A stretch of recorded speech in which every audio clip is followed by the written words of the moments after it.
Time था जब किवान हुआ, को फील किया कि यार मैं कितना लाचार हूँ, मैं कितना गरीब हूँ यार। रजब भट्ट 9 मिलियन सब्सक्राइबर्स की सेलिब्रेशन से पहले किवान को याद करते हुए रो पड़े। कहते हैं कि जब किवान पैदा हुआ तो दुनिया का सबसे लाचार, बेबस और मजबूर आदमी खुद को समझता था। इतना पैसा होने के बावजूद बच्चे की पैदाइश पर बच्चे की शक्ल देखने नहीं जा सका। चले मान लेते हैं रजब साहब कि आप उस वक्त नहीं गए, लेकिन अब जब 9 मिलियन सेलिब्रेशन हो रही है, आप अपने शहर लाहौर में हैं और 2 गली छोड़ के आपकी बीवी का घर है और आपका बच्चा है। आप अभी तो इतने लाचार और मजबूर न थे कि अपने बच्चे से नहीं मिल सकते थे और इस सेलिब्रेशन पे उसको ला भी नहीं सकते थे। आपके पास तो पूरा हक था कि आप उसको उठाकर अपने घर ला सकते थे, अपनी माँ जी से मिलवा सकते थे।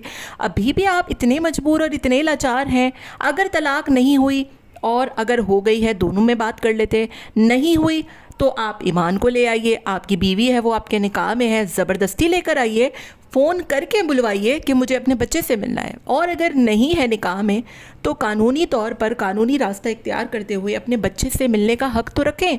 आपकी लाचारी और मजबूरी तो अभी भी ख़त्म होने का नाम ही नहीं ले रही। आखिर वो बच्चा तो आपका ही है और अगर आप उस वक्त इतने लाचार थे तो उस वक्त और अब की सिचुएशन में कोई ख़ास फ़र्क नहीं है।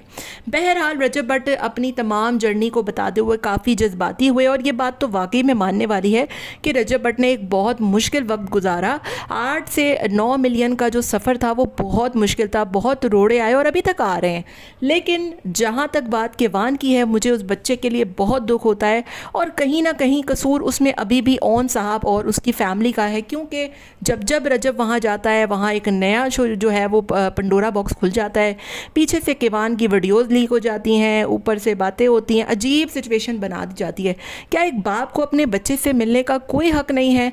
मेरे लिए तो किवान की सिचुएशन आज भी वही है, कल भी वही थी। कल भी रजब मजबूर था, आज भी रजब मजबूर है। उसकी मजबूरी क्या है ये बात हम तक आज तक ना पता लग सकी। क्या तलाक हुई, नहीं हुई, निकाह में है, नहीं है तो आती क्यों नहीं है, नहीं है तो मिलने का हक़ क्यों नहीं रखते? सारा कुछ है जो कि मुझे बिल्कुल भी समझ में नहीं आता कि एक बाप को बच्चे से दूर क्यों किया जा रहा है। क्या वो उसका बच्चा नहीं है? क्या उस पर उसका कोई हक़ नहीं है? पीछे से वीडियोस लीक हो जाती हैं तो उस पर उसका इल्ज़ाम लगा दिया जाता है। पीछे से पता नहीं किया जाता कि वीडियोस कहाँ से लीक हुई हैं। पर से मुझे बड़ा ही अफसोस होता है कि वैसे उस्मान सेब पे जो है वो मुकदमा दर्ज हो जाता है कि उसने ऑडियोज़ लीक की, लेकिन किवान की वीडियोज़ किधर से लीक हुई ये पता करवाने के लिए आज तक कोई मुकदमा दर्ज क्यों ना हुआ, क्योंकि ये इन्हीं के अपने घर से लीक हुई थी। कहते हैं ना कि घर का भेदी लंका धाए, आखिर किसने की ये तो बहरहाल मुझे नहीं पता।